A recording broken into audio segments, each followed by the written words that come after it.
He's like, yeah, it's like the old lady at the bus stop kind of motif. And he's like, we're a church that's kind of a little bit ashamed of what it actually believes, like as if it believes in a God, but doesn't want anybody to know. He's actually saying that the strategic cultural representations of the gospel have been the biggest impediment to people properly understanding what it actually is. Well, that's the part. How do you like them apples? To me, because, well, yeah, right, yeah, exactly. I mean, let's put that in our theological pipes and smoke them. Hello and welcome to Thinking Out Loud. I'm your co-host, Cameron McAllister. And I'm your co-host, Nathan Rittenhouse. Today, we have an encouraging episode for you today. We want to talk about a changing... Unlike our usual episodes that just leave you full of despair and depressed on a podcast about hope. Well, basically, we do try to end on a note of hope. Well, we try to frame these issues with... from the standpoint of Christian hope. But the truth is, a lot of what we talk about is quite sobering in nature. So hope isn't so it occurs to me, Nathan, realism. Of course not. But we don't often talk about items or issues that are straightforwardly encouraging. And I think, so this, whether this is straightforwardly encouraging or not, is actually a matter of debate. We shall see. That makes it interesting. So we shall see. Russell Brand is becoming a Christian. All right, that's the most I'll ever venture into the world. You didn't say it fast there. enough. Not fast enough. You're right. Yeah, but Russell Brand is worth. He's very noteworthy. So we did an episode on the tattoo artist Kat Von D. That's been interesting to see. Now Russell Brand has recently gotten baptized and become a vocal convert to Christianity. What strikes me about this, Nathan, is that you and I talk often about the dangers of relying too heavily on a model that is predicated on cultural influence. Because we want to be careful. I mean, positive cultural influence, of course, is a good thing. And is it something we ought to strive for? Well, of course. But of course, if it comes at the cost of our convictions, which increasingly seems to be the case in our post-Christian culture, then the price is too high. And so we need to be careful there and be guarded. While that's happening, Nathan, this is part of what makes our moment complex. Because on the one hand, I think our moment is more and more anti-Christian in the sense that you have cultural consensus among most of our cultural elites that Christianity is not only wrong, but that it's bad and harmful for individuals and for society. But then on the other hand, you have these figures of these celebrities, these cultural icons, for lack of a better phrase, who are becoming Christians and who are not quiet about it at all. What's remarkable about Russell Brand, and I'm guessing you haven't seen any of Russell Brand's movies, and I'm going to be honest, I haven't either. I've always okay. If he's in it, I've avoided it.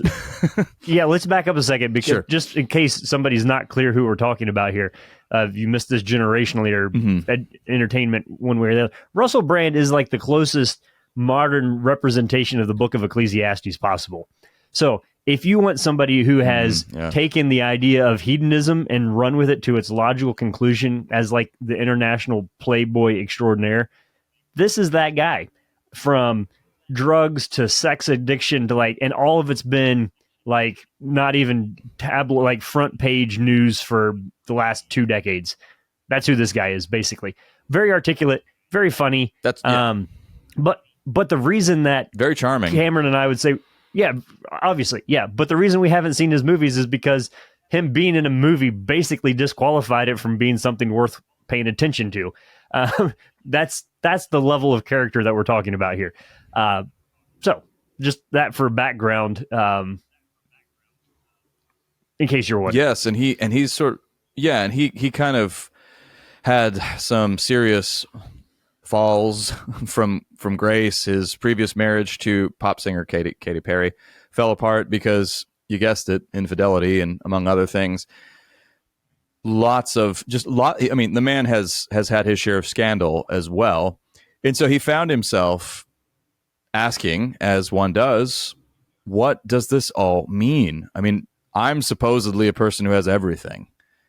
And I am here to tell you, he's one of many people who have said this down the ages, that this is not it.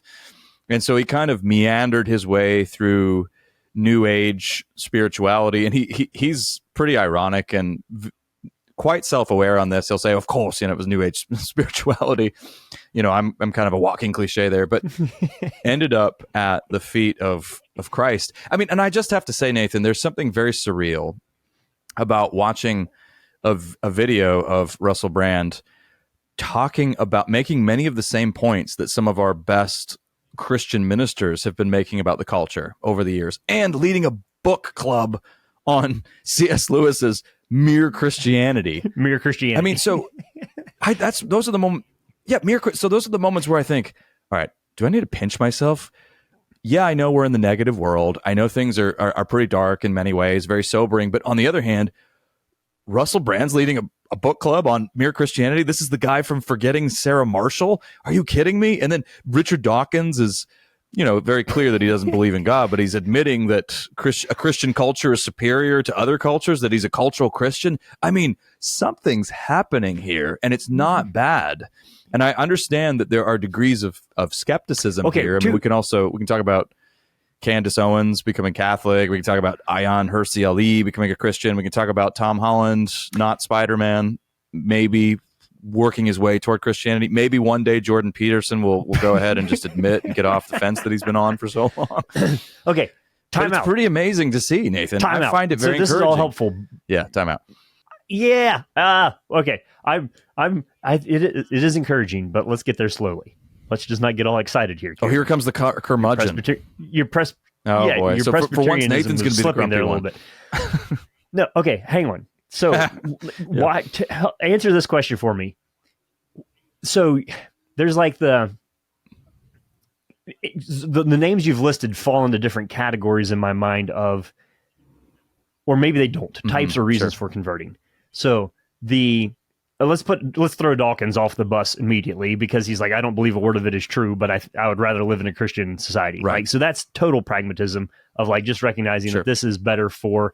It's kind of like the Jonathan Haidt version of like, religious people are happier. Yeah, but I still think there's a possibility here that Richard Dawkins might become a Christian.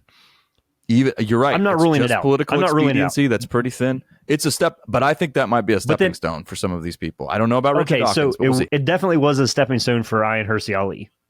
So there's, absolutely, and Candace Owens, I don't know how would play with that, but something. So because let's back up. You remember when everybody was all? In fact, we did like years ago a podcast when Kanye came out with his Jesus is King album, and then Kanye's his life has continued to fly apart in only ways that Kanye could creatively come up with. So the Kat Von D and the Russell Brands feel like a different type of conversion to me than some of the other celebrity conversions. Why is that? Yes. Is it different? Okay. I think it is, but I think eyebrows are raised now for good reason. And so I think I'm in the hot seat. So let me try to spell out what I take to be some differences. And I could be wrong here. And I was a little bit positive on Kanye initially, and I was wrong. But Kanye's story is also not over yet. We need to bear that in mind too. So that's where that great Greek adage, call no man happy until he is dead, is actually helpful, because you never know how somebody will end their days. But so if you remember, let's set the context real quickly. Kanye West experiences, or says he's experienced has some sort of conversion experience, releases an album with the title Jesus is King, with lots of gospel style choir arrangements on it and that sort of thing. And people got really excited. What has always stood out to me about Kanye West, and a lot of people will take note of this, if you followed the man at all, you'll know that he's been showing signs of serious mental illness for a long time. He's very mentally unstable. He's prone to making very exaggerated statements and claims. This is a long time habit of his. This is, after all, the man who had the track "I Am a God." So, and, lots of sort of messianic posturing happening with him. Now, he's not the only one to do that. Tupac Shakur did this as well.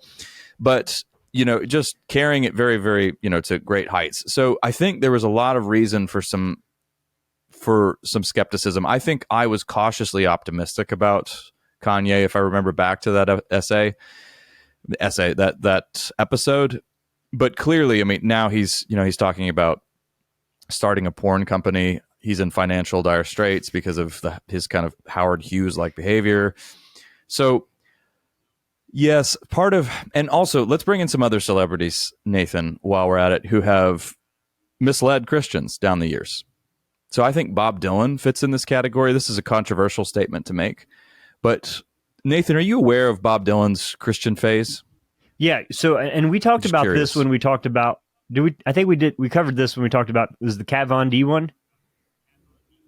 Yes. I think I usually will bring it up. Yeah. Because, and it's a complex example, but human beings are mysterious and complex. So we talk about different categories, Nathan. You brought that up. There are different categories of kind of ways of expressing, one's conversion. That's true. When we look at these different stories, there are types. There's the sort of the camp, let's call them the civilizational camp, because political expediency sounds too derogatory. So those who recognize the civilizational benefits of Christianity. So that would be Ayan Hirsi Ali. That would be, even though he's not, I think, on record yet as being a convert, that would be Tom Holland. Jordan Peterson would fall into that camp as well. Those people. So that's, I think I made the distinction a while ago, Nathan, not cultural Christianity, but culture of Christianity. That's what these people admire. Yeah. So it's a non-believing, but non-mocking category. That's where I would put Peterson. Correct. Yeah. If you're framing it as a hostile world to Christian faith, which I think largely fits, then it is interesting. Like, this group is sort of a gateway drug, if you will, of not believing, but right. But being very respectful of. And so people in that are, I think, and I think it's on a sliding board in a good direction. For others, though, the civilizational benefits are that's not just convenience and expediency. That actually constitutes evidence for some of them. Ayan Hirsi Ali, for instance, talks about it, and she speaks as though this is really evidentially powerful for her. This is an apologetic argument for her. This is helpful, though, in answering my question, because I don't sense, and when I'm listening to Brand's interviews, that he's doing it because of a structured cultural reason. Right. And you can listen to the arguments. Yeah, it's different here, because if you listen to like Jordan Peterson pushing back on him and saying, how do you know this isn't just the next manifestation of the next thing that's popped into your mind? You've tried everything else in life. He'll say something like, no, this is different. This feels like coming home to something that has always been there. It's a return, and so he's diving into it in more like an Augustinian way, rather than any kind of like, I think it's better for kids to be raised in a, anyway. So here's another contrast between him and Kanye. So Kanye, as is typical, becomes a Christian, and then he's suddenly the only Christian celebrity on the planet. Does that make sense? It's all the bombast. It's all the, the parades, it's just one giant megaphone. I'm going to release this whole record. Jesus is king. Lots of theatrics, which doesn't necessarily mean it's an insincere decision, but certainly should cause us to furrow our brows a little bit. With Russell Brand, what you're seeing is the man, it's a more traditional kind of journey of the heart. He comes to the end of his rope and discovers that all of the chaos, he uses the word chaos a lot. He speaks, this sounds very, very, very Petersonian, doesn't it? Talking about, nihilism and chaos everywhere. This desperate search for meaning. Add that to your word order. list. Yeah, right. And then he ends up falling at the feet of Christ. But also to hear Russell Brand talk about Jesus on the cross and his death and resurrection, and how that offered a sense of not just encouragement, but that it moved him deep within his spirit in a way that nothing else did. I mean, this is something that sets him apart. And so I brought up Bob Dylan real quickly. One other thing. I want to bring him in. Yeah. I just want to add to that part because he's also talking about not being able to find satisfaction in life except through service. Like that's those would be indicators of somebody who the penny is appropriately dropping for. And he speaks with considerable authority on that because he is in a position to know what real wealth, power, and fame. I mean, that's the power of when somebody who's had all of those things comes and, descends the mountain, so to speak, and says, this isn't it. But let me add something else in here that I think speaks in a good direction. Is he said, isn't it funny how when I was the poster child for hedonism, culture celebrated me and lauded me, and I was on the front page of everything. Mm-hmm. And now that I've made this decision, now I've become the bad guy. So I think the willingness to suffer for the change, not benefit from it, is a tally mark in the direction of this being non-strategic but rather sincere. And lest some of you curl your lips there and say, whatever, he's upwards of 7 million subscribers on YouTube and all that. That's true. He had a lot of fame and notoriety to begin with, but this has come at considerable social cost to him. It really has. I mean, he has lost a good deal of his cultural capital with the people who formerly mattered the most to him. So, I mean, not to say that he's lost his fame, his fortune, and all of that, but it has come at a real cost, and I think that is a measure of sincerity there. But you're going back to Bob Dylan. Pick on Bob Dylan, yeah, because Bob Dylan is he's. I mean, I don't have to make any case for the fact that he's a great artist. He's also this is a case in point of why we need to be cautious about immediately embracing somebody as a possible poster child for the church, because he released that album, and he has that famous phrase. Everybody always goes, you got to serve somebody, and people would quote him. But here's where I think Bob Dylan and Jordan Peterson are closer in spirit. Here's why. Bob Dylan is a poet. He's a great poet. And he discovered in Christianity a treasure trove of poetic power and metaphors. Yeah. And I think that's all it was for him. If you look at the overall trajectory of his life, now he found some very powerful language that also just describes the human condition. You would expect that of Christianity if you're a Christian. After all, it describes reality. And he found wonderful language for our poetic yearnings our spiritual yearnings and our restlessness. He had that all there. And I think that's where I think Jordan Peterson has done something similar with his training and his background and his interest in archetypes and Jungian psychology. He's discovered a wealth of stuff in Christianity and in the imagery of the Old Testament and all of that. But that's why he's not gone he's only gone so far with it. It's kind of academic, or at least it seems that way for me. That's the way it seemed. This was useful. This was a useful poetic tool for Bob Dylan, and that's where it ended. Let me try to paint a picture of a cartoon that I saw one time, which was, so like in the 50s when the idea of the Big Bang Theory was coming into fruition, there was resistance to that because people said, well, this is sounding too much like the Christian idea. If you're going to say that there was an actual beginning to the universe, this sounds like suddenly science is aligning itself with theology. And so there's a pushback from the science side of saying, this kind of plays into the hands of the people who think something created the universe.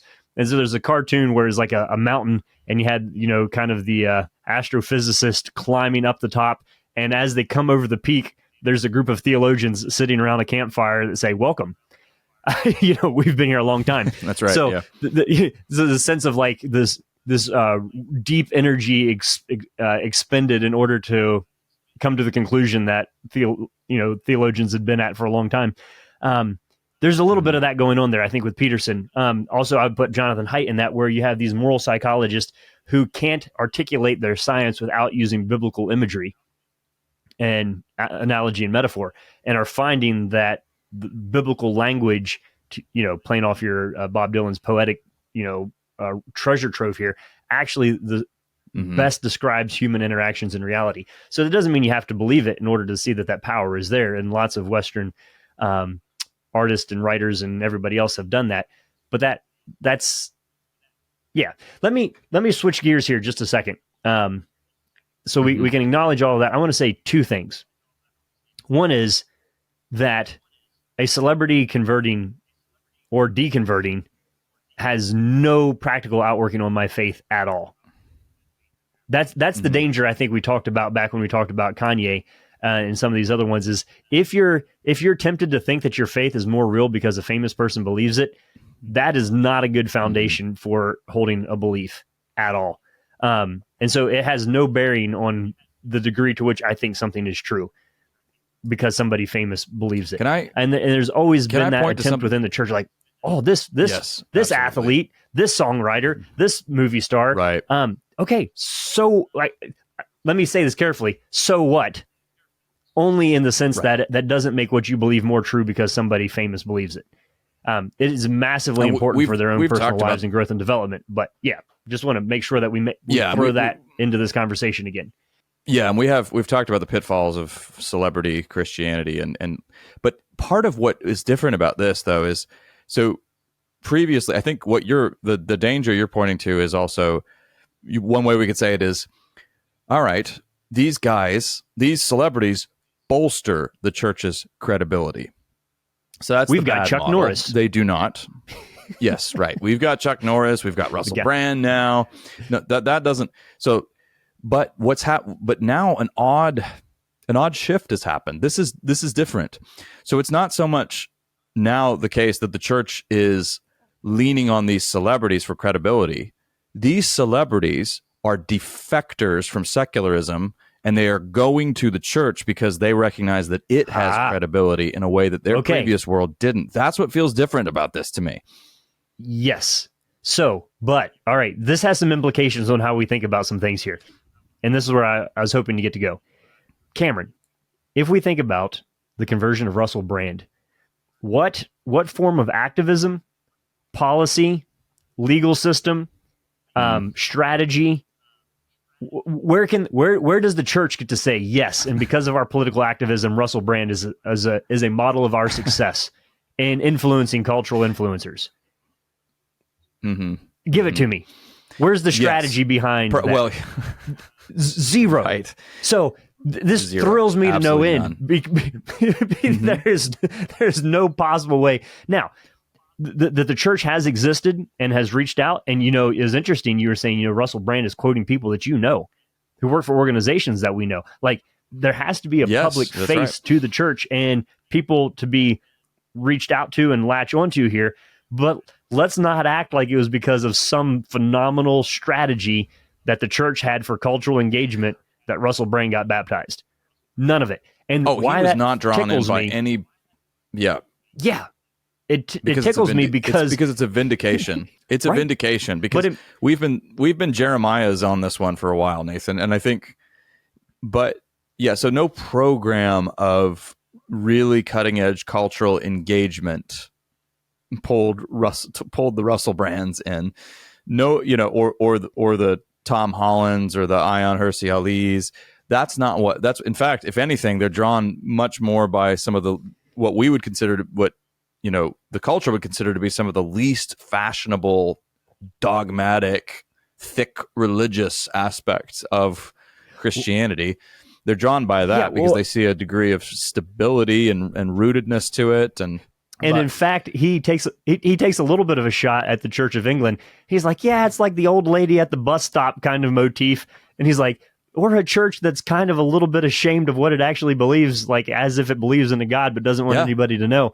He's actually saying that the strategic cultural representations of the gospel have been the biggest impediment to people properly understanding what it actually is. Well, that's the part that's very convicting to me because, well, yeah, right. Yeah, exactly. I mean, let's put that in our theological pipes and smoke them because that's you're having those who are outside the church formally, firmly non-Christians, they're coming along and saying, wow, look at all this beauty. Look at it's all worth celebrating. Look at this. I'm coming out of this whirlwind of chaos and look at this beautiful, I think Palace Beautiful from Pilgrim's Progress. And here we are, so many of us, and we're tempted in a lot of our cultural engagement to soft pedal a lot of it. Oof, this is really embarrassing. Or if we've got some sort of a platform we want to take to the pages of The Atlantic or something and talk about how we're not like other Christians, not naming any names, you know who we're talking about, rather than, owning, no, I'm a Christian. I'm not sorry about it. Yes, people have made horrible mistakes, but people make mistakes. That's not to downplay sin in the church. That's to say humanity is fallen. We need to be saved. And yes, we need to work on our own house sometimes, but the church is wonderful. The church is beautiful. God's people are wonderful. And seeing it like that. And so, I mean, the people who are writing, who the Russell Brands are quoting and all that are talking about just celebrating Christ and his work and the way it makes sense of our world, our moral sensibilities. But yes, I mean, he's not drawn to some special program or some cool mode of engagement, somebody who's going to dress like him and wear those low cut shirts that Russell Brand wears, but rather the church just being the church. And so this for years we've been saying we have to meet the culture on Christ's terms. And the way I've been saying it more, Nathan, these days is we speak in our cultural engagement, we speak from the church to the culture. That's our world. Right. That's where we're in God's kingdom. It's the opposite. We don't speak from the culture to the church or from the culture to the culture. The cultural lens is warped. We speak from the church to the culture. And that's what is special about some of these people who are converting is they are recognizing all the unfashionable, all the countercultural stuff about the church that, in previous eras we were tempted to be embarrassed about or just outright were embarrassed by. And they're saying, no, this is wonderful. This is the stuff. This is what we need. I've seen the other side and you don't want to be there. Stop trying to look like those guys. Let me throw two things in there. One off of what you just said. Russell Brand is interesting to me in that if you want somebody who has pursued more dead ends in life, it would be hard to find. But because of some of the recent media stuff he's done, he's interviewed a lot of really, really interesting people who are really, really hostile to the gospel. I mean, here's somebody who sat down and talked to Richard Dawkins and the whole lot of them. I mean, so he really has, I think, been exposed to the deepest objections to what it is that he now claims he believes. And there's something to be said for that as well, is that he's not making a statement of belief out of a lack of any kind of knowledge, but out of an abundance and of awareness of that all the other answers are kind of pathetic by comparison. So that's there, and that's important. I think the big thing that I can hear, it is fun for me to hear the excitement in your voice when you're talking about this, but here's why I think that's there, and this is what makes me thrilled, is that these types of things are signs of God at work, not the church at work. And I want to separate that out because God works through the church for sure, but it's not strategy, it's not manipulation, it's not a program. There's no financial, there's a sense in which we have to be very, very careful to leave in what my dad calls the God factor of nobody, like a lot of this, maybe you could say, oh, there were signs of this, but it's important that God gets the credit for the work. Yeah. Even if humans are involved, even if the nonprofit you support is involved, even if the, it's important that God is the one who receives the glory for the goodness of the work when someone is saved. It's by the Spirit of God that people are convicted and drawn. And so I think sometimes some of these ones that seem so ridiculous and unpredictable and unforeseen and outlandish encourage me because it's just a reminder, a smack in the head that nobody can take credit for the salvation of somebody else. That is the work of God.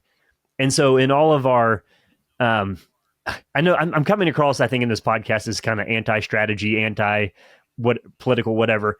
And it's not all of that. I just want to see it properly scaled in proportion to the fact that God is the one who does the doing. And then sometimes calls organizations and if Cameron and I go speak someplace and somebody comes to the Lord, we don't plaster that as thinking out loud leads someone. No, God is the one who does it. And so God works through and in and among and with organizations and churches and individuals. And it's great, but God's the one doing the doing.